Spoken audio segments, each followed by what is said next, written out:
Okay, let's continue to corollary ng ating theorem. So, na-prove na natin kanina yung rational zeros theorem, pero meron siyang corollary. Corollary, let's say 1.1. Okay, meaning, galing siya sa theorem 1, tapos ito yung first corollary ng theorem 1. So, consider the polynomial equation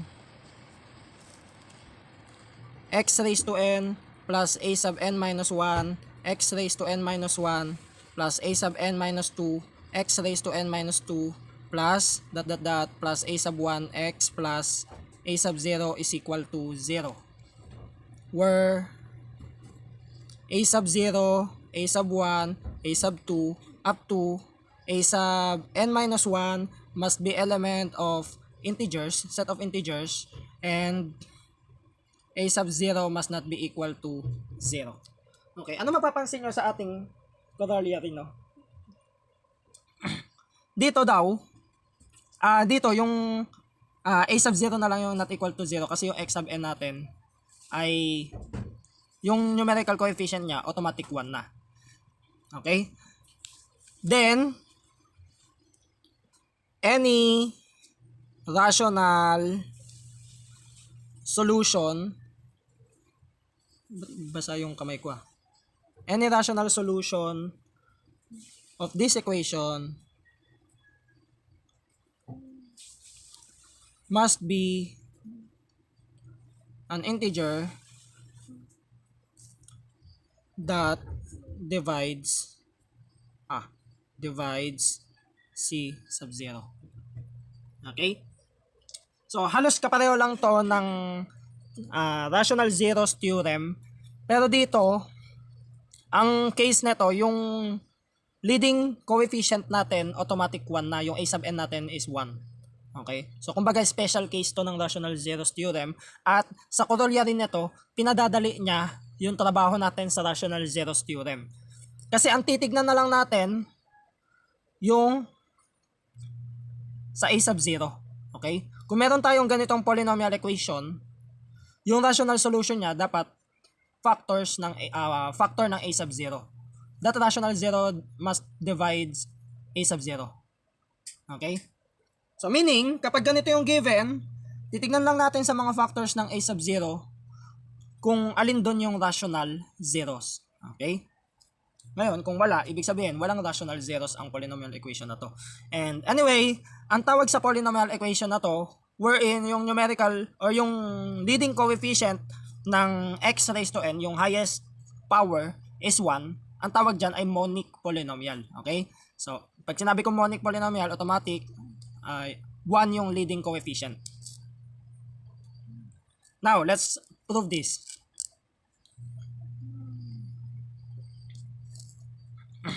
So again, let R is equal to C over D be the rational solution of the given polynomial equation above. Okay? So, ito. So, halimbawa yung R which is defined by C over D, siya yung rational zeros neto, or rational zero neto. Then, using the rational zeros theorem, by rational zeros theorem, ang sabi doon, yung numerator, C, divides, symbol for divides to gamitin ko na rin. C divides the constant term, yung a sub 0, and D divides the leading coefficient, which is dito, sa case na to ay 1. So, kung yung D divides 1, ibig sabihin, yung D natin, 1 na. Okay? Kasi yun lang naman yung possibility para ma-divide niya yung 1. So, this follows that R, kung 1 to, ibig sabihin, R is equal to C. And which is yung C, integer, no? So this follows that R is an integer integer c that divides a sub 0. At ito nga yun. An integer that divides, ito yung pinuprove natin. Okay? And this is done. Okay? So, apply natin tong Corollary 1.1 or rational zeros theorem sa ating examples. Pero hindi natin gagamitin siya as kung paano hanapin yung rational roots ng polynomial equation. Kasi ginagawa na yan sa algebra. Okay? Ibang gagawin natin.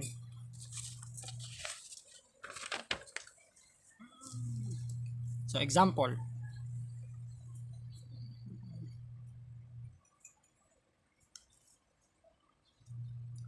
Show that square root of 2 is not a rational number.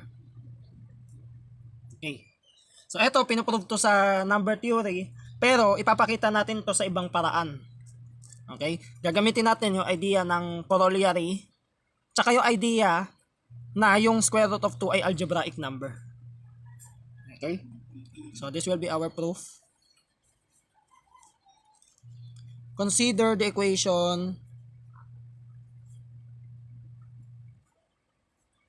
x squared minus 2 is equal to 0. Pero teka, saan galing tong x squared minus 2 is equal to 0? Kanina, sa ating mga unang lesson, sa lesson 1, pinakita ko sa inyo kung paano tayo makakabuo ng polynomial equation wherein yung square root of 2 isa-satisfy niya to. Okay? So, dapat marunong na tayo magbumuo ng polynomial equation na yon. Okay? So, by Corollary 1.1, yung kaninang corollary, the possible rational solutions for this equation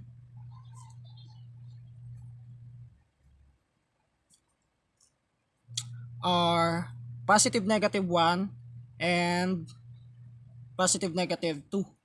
Ba't may kama pa ako? Okay? So, paano ko nakuha yun? Kasi nga sa corollary, na kinuha ko lang yung mga factors ng 2. Okay? And that is positive negative 1, positive negative 2. Ako din kasi sa corollary 1.1, no, yun yung mga possible rational solutions. Galing dito. Now, by substituting, kung isa-substitute natin to lahat, okay? Kahit hindi ko na siya ipakita, no, hindi ko na ipapakita. Pero kapag sinubstitute natin yung positive negative 1 tsaka positive negative 2, makikita natin na wala dito sa dalawang to yung solution ng equation. Okay? By substituting, i-state ko na lang all of these possible solutions, we can see that all of them are not the solutions of x squared minus 2 is equal to 0. Okay? Then, since yung square root of 2, hindi siya, yung square root of 2, solution siya neto, kung isa-substitute niya yan, at syempre, dito nga natin nakuha yung polynomial equation na yan. So, since the solution of this equation, since square root of 2 is the solution of this equation, okay? Kung ito yung solution ng equation na to, at yung possible rational solutions lang ay positive negative 1, positive negative 2, at wala dito yung solutions neto, ibig sabihin, hindi ito rational number. Okay? Yung square root of 2, wala kahit isang equal dito sa possible solutions na to, rational solutions. Hindi siya equal sa kahit alin dito. Okay? Kasi lahat ng possible rational solutions na ipakita natin, wala kahit isa doon yung solution neto. Okay? Or yung root neto. So, this proves that square root of 2 is not rational. Kasi napakita natin walang rational ang solution neto. Pero ang square root of 2 ay solution. So, ibig sabihin, yung square root of 2, hindi siya rational. Okay? So, next, try natin sa another example. So, ito ay example 1. Let's have example number 2.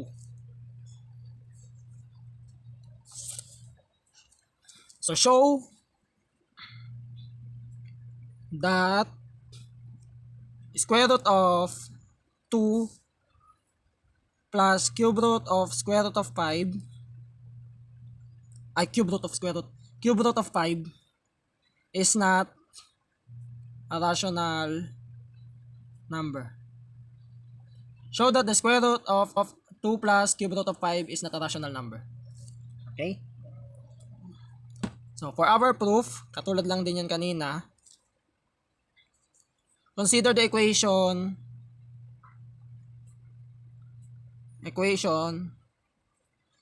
x raised to 6 minus 6x raised to 4 plus 12x squared minus 13 is equal to 0. Saan galing to? Okay? Yan yung tinapik natin sa lesson 1. So, by substitution, kung i-check nyo, yung square root of 2 plus cube root of 5 is a solution to this given equation.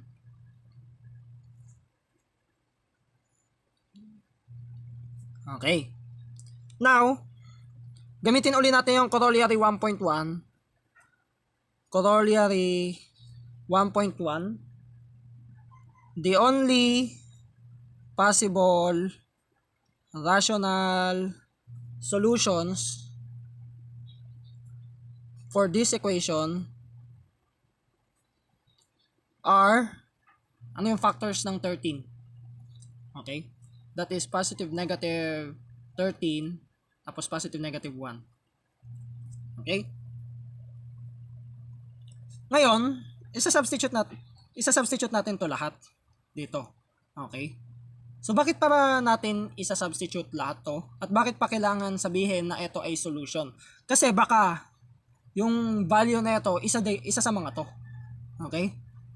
Pag sinolve natin to, hindi natin alam, baka, kapag sinimplify natin to, baka isa sa mga rational solutions na nandito yung equal niya or value niya.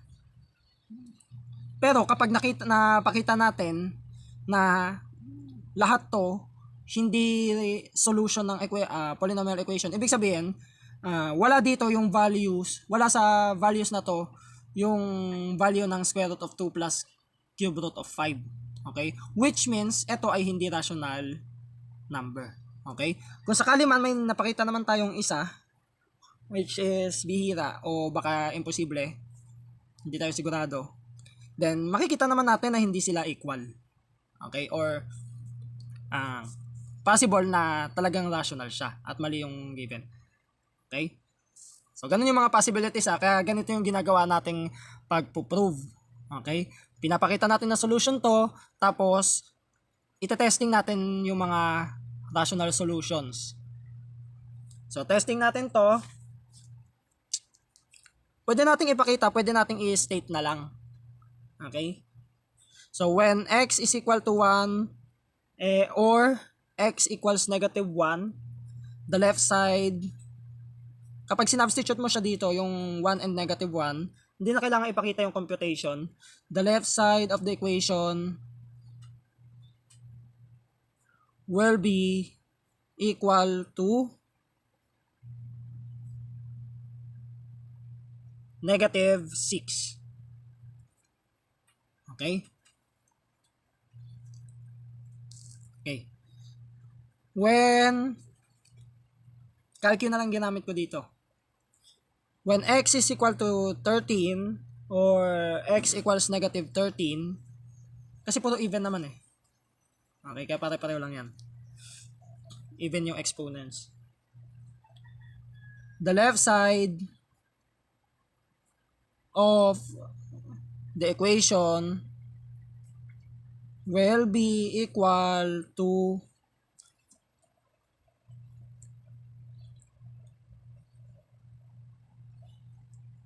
okay, 4, 6, 5, 7, 4, 5, 8. Okay. So, ngayon, kung mapapansin nyo, kung negative 6 yung lumabas sa left side, hindi siya equal sa 0. Mali yung, ibig sabihin, yung 1 tsaka negative 1, hindi siya solution. Pag ito naman lumabas, obviously, hindi. Napakalayo niyan. Okay? So, since wala sa mga to, yung rational solutions, this proves that square root of 2 plus cube root of 5 is not a rational number. Okay? Done. Hindi pala tayo nag-done dito, no?